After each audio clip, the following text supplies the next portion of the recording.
Back when I was a teenager, I had a girlfriend named Olivia.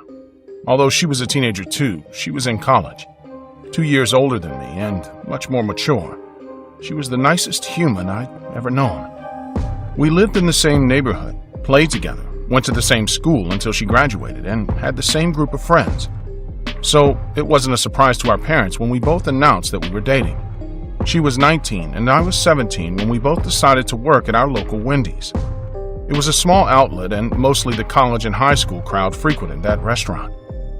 We wanted to buy a car so I could drive the 4 miles out of our town to visit her at community college. We were both very excited about the prospect of having a car and not having to borrow our parents' cars to see one another. Most weekends we worked late in the restaurant and often offered to close the restaurant.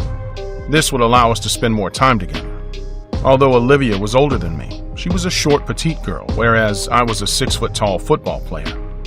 Also, working late for an hour or so paid us more, which meant we could add more money to our collection to buy a car before the summer break was over. I was very happy to get so much time with Olivia. Little did I know that that's all I was going to get with her. At that young age, we had planned our whole lives together.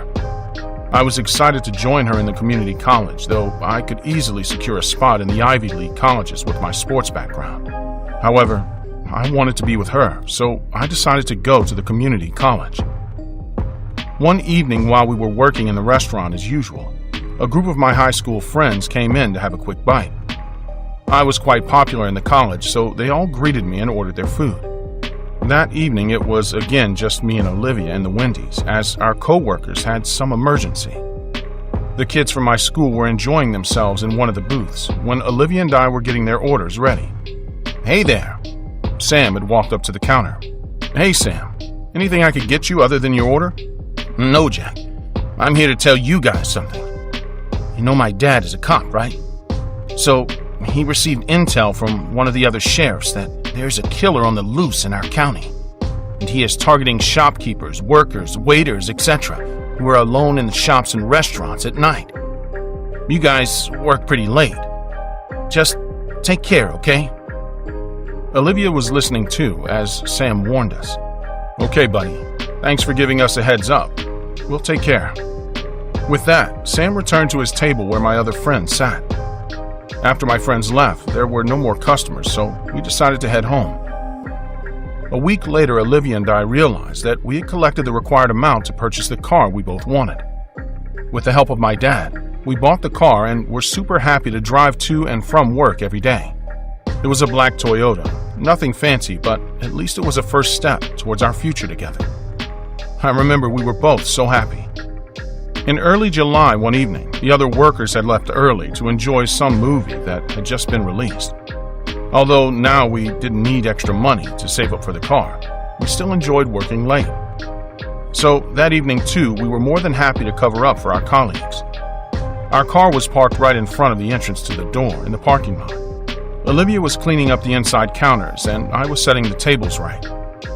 That's when we heard the alarm of our car go off. It was so loud that for a second we were confused. No one was in the restaurant except us, and in the past hour or so, we hadn't spotted anyone in the parking lot as well.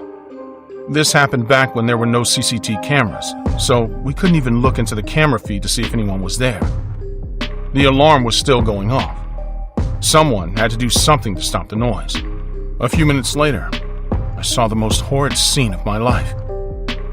I don't remember why I looked up, but when I did, I saw him there.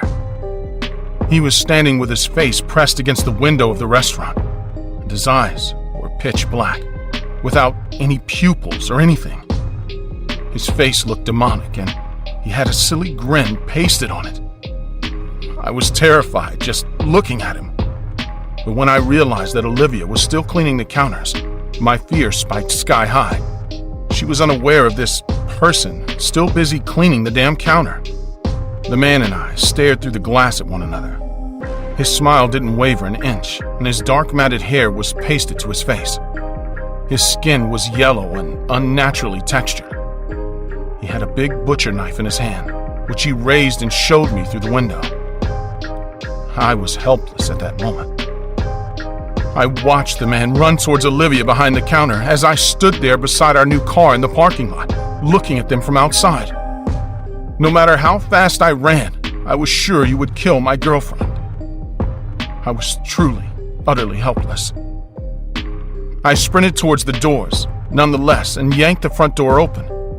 I jumped behind the counter and saw the lifeless body of Olivia, covered in blood and with knife marks on her neck and torso. She was dead, and the knife was lying beside her. I knelt and held her body in my hand and sobbed. However, one thing I noticed was that the killer was nowhere to be seen. There was no back door to the restaurant and no other exit either, and he surely didn't walk out of the front exit. So, where did he go? I don't remember what happened next, how the cops got there, and for how long I was holding my girlfriend's lifeless, bloody body.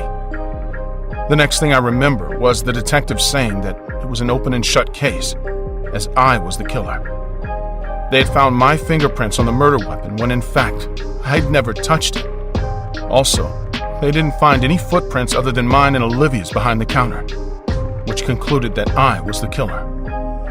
No matter how much I tried to convince them that I wasn't the murderer and there was a man who did this, no one believed me. Not my parents, not the cops, nor my friends.